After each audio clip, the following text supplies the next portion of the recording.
First, a word about the coronavirus. I know Congress Sarah is going to make some important points that I'm anxious to hear about it. There's so many, dimensions of dealing with the coronavirus. It's going to become a big political issue at some point. It already is, but going to become that even more. It's hit the world capitalist economy very, very hard. Plants are shut down, production shut down, the supply chain that globalized imperialism depends on has been seriously disrupted. Small businesses, even in big businesses. And of course, you've seen the financial markets over the past week and a half. They haven't seen these losses and these wide 1,000-point fluctuations since the 2008 financial crisis. Market went up 1,000 points yesterday, more than 1,000, but went down today. I think it went up yesterday because Biden seems to be doing well, but the ruling class can't really do anything to stop it because the Federal Reserve and the central banks, have put the financial system on life support for the better part of 10 years, and they run out of ammunition.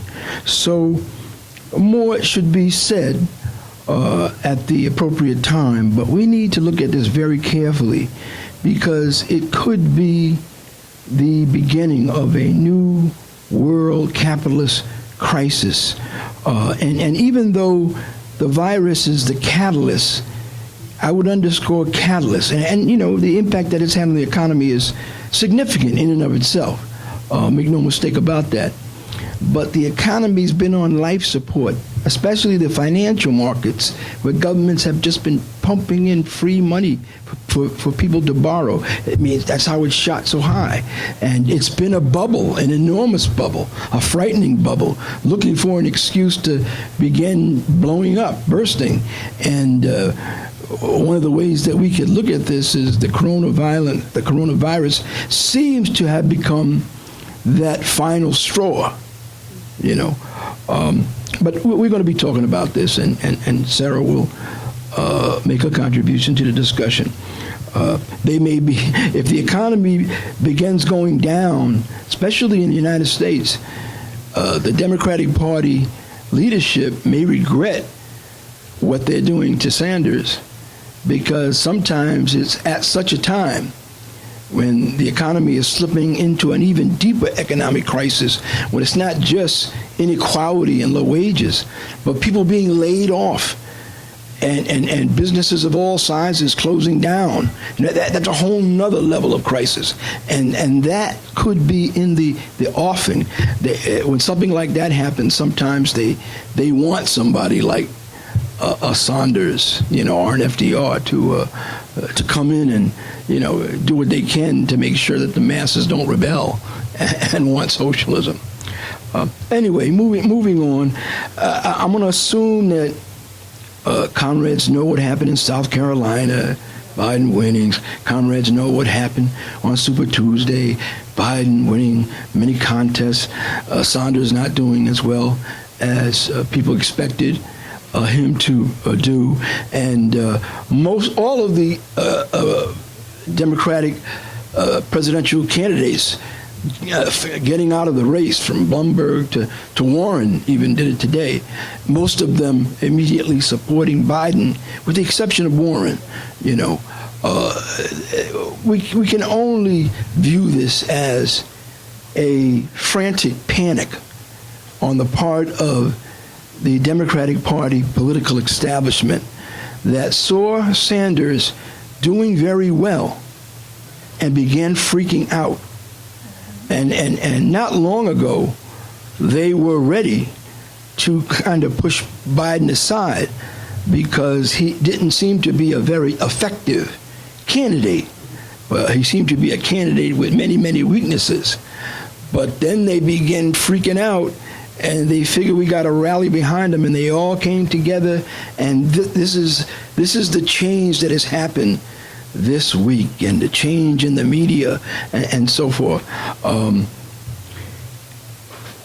There is an elementary aspect of fear that some voters have, and it's not their fault. It's because of what they're fed by the bourgeois media, that Biden can't win, But we have to be clear. This is because the ruling class and both parties, both bourgeois parties, are threatening to red bait him, into the past century if he becomes the nominee. They don't want him to be the nominee. It's not that he can't win. That's not it at all.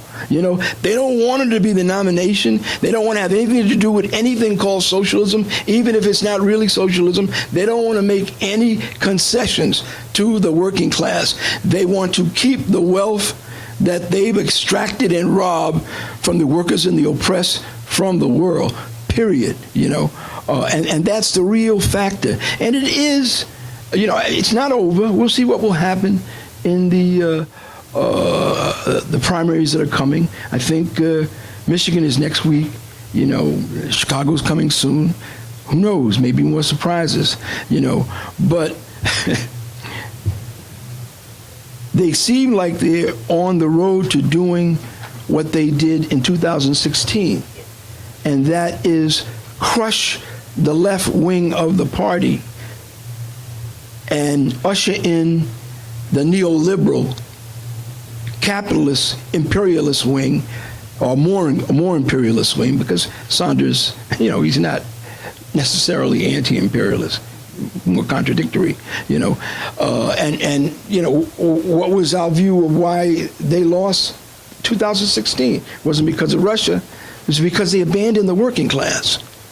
Not just for a few years, but for several decades at a time of globalization, neoliberalism, austerity, union busting, and so forth, and they paid the price. They helped someone like Trump get in.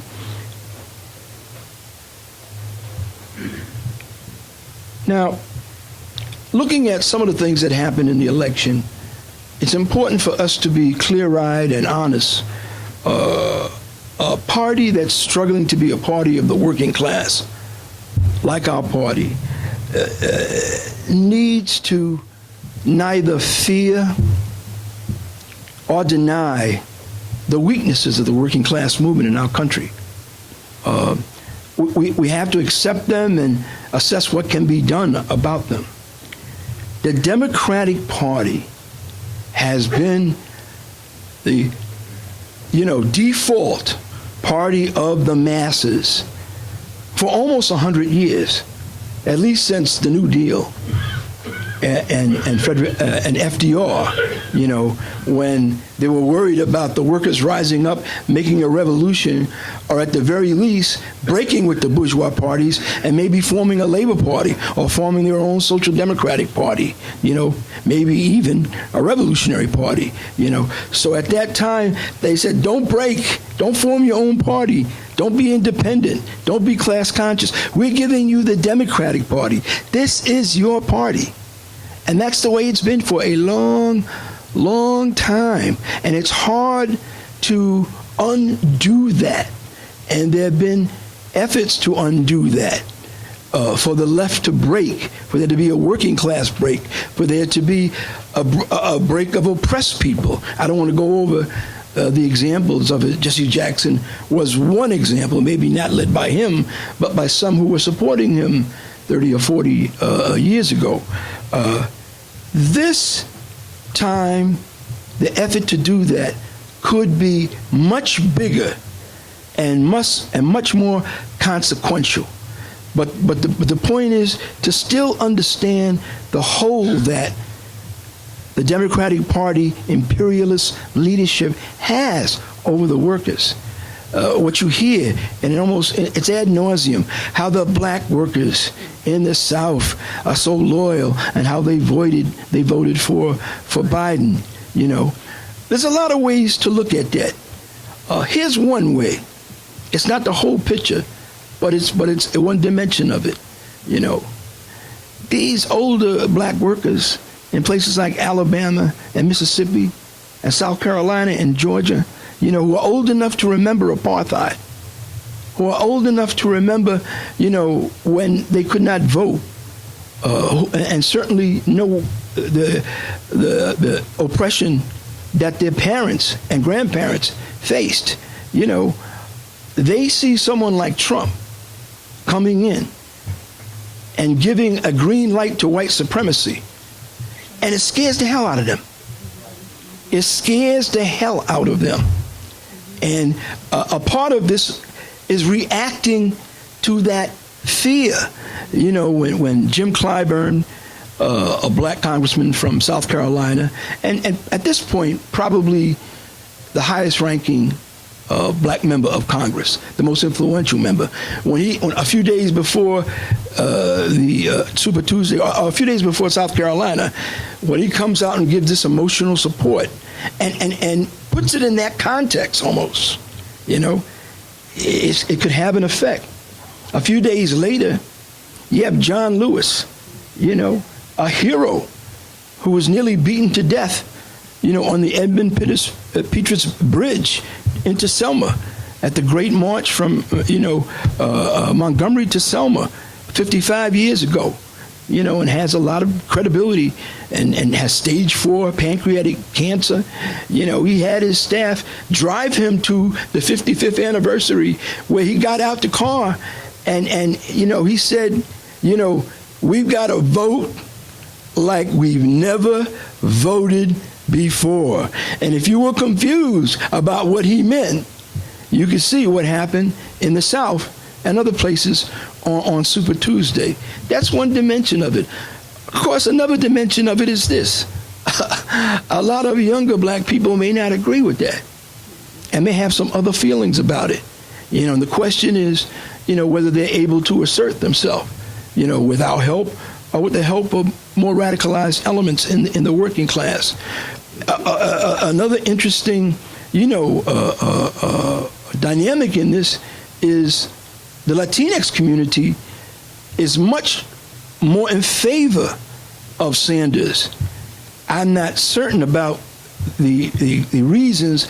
I'm not an expert on it, but I think that it's the younger Latinx community that are really behind, Sanders. They have a different experience. Many of them are recent migrants, and so they have a different experience.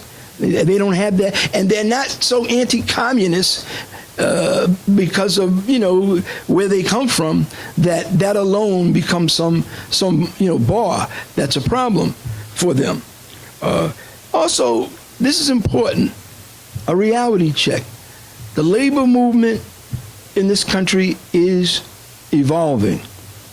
Its evolution will be accelerated by the struggle below. And some good things are happening. I need not mention that. We can talk about that at another time. However, the fact of the matter is that the leadership of the U.S. labor movement, the official labor movement, is conservative. Sanders is way to the left of them. You think that labor would be for Sanders. He's got such a great program, relatively speaking, for workers. You'd think they'd be with him. But no, they're afraid of him. They're to the right of Sanders. This is a huge contradiction that's held back political consciousness and class consciousness in this country. It's a big factor. Also, Sanders has his own contradictions. He may be very good on some issues, but, and we learned this 4 years ago, he seems to be very dismissive of racism. He seems to be very dismissive of the national question. He's not unlike a lot of parties and forces in the global working class that consider themselves pro-working class, even Marxists, who are dismissive of the struggle of people of color and women and queer people. They're just, well, it's class, all that stuff is identity politics, blah, blah, blah, blah, blah. That's a bigger camp than is comfortable for us. We're constantly struggling against that to make them all part of the class struggle. I don't know whether Sanders could have done something that would have made deeper inroads into the black working class. I don't know that he's tried, so I can't comment on it. I do know this. He was not at the 55th anniversary of the Selma March, and all the other presidential candidates were there. So he gave them something to use against him, you know. Today or yesterday, he came out with an ad that has Barack Obama saying good things about him, and I kind of thought that was ingenuous, because you know it's I don't know who it's ingenuous. Barack Obama is a neoliberal imperialist, and for him to put out an ad with Obama saying things good about him, you know, that's confusing and ingenuous more than anything else, you know. Also, and this is interesting. This is my view. You know, it's an arguable fact. When Warren dropped out of the race today, Sanders said a little bit about it. You know what he didn't say? He didn't say it is very unfortunate that the women who were in the race, you know, were forced to drop out. And that, you know, we would be kidding if we thought that that had absolutely nothing to do with patriarchy and misogyny. You know? And you know, we commend Kamala Harris. I may not agree with their program, but, you know, we see that. Let's just say what the truth is. You know, let's just say it. Let's not pretend it doesn't exist. I think if he would have said that, it might have gone a little ways in terms of all the women who were for Warren, because, you know, they were hopeful that she could be the first woman president, you know. But that's not his DNA. That's not how he thinks, you know. It's not about the oppressed. And, you know, if he doesn't do more about it, you know, he'll certainly suffer the consequences of that. Finally, comrades, what's in this for the party and its program and its long-term goals? And why should we try to find a way to influence it, not just wait for the outcome? Whoever wins in November, whatever happens, whatever kind of struggle or lack of struggle there is around what's left of the nomination process. What's in this for us? There's many things in this, especially if we discuss it and have an approach, which sometimes isn't easy, but I think a serious revolutionary party has to try to have an approach. This is the beginning of the falling, or could be the beginning of the falling apart of the Democratic Party in a way that it will cease to be a stranglehold for the workers and the oppressed, and something else that is independent, that is more pro-working class, that is more labor-oriented, maybe a social democratic formation, may come out of it. It's not preordained, but this is so big. This is so big, and the economic crisis and the climate crisis and all the other, and the war crisis and all the other crises that are all interrelated are so big that now is the biggest opportunity for a historic social and political break with the from the domination and control of the Democratic Party.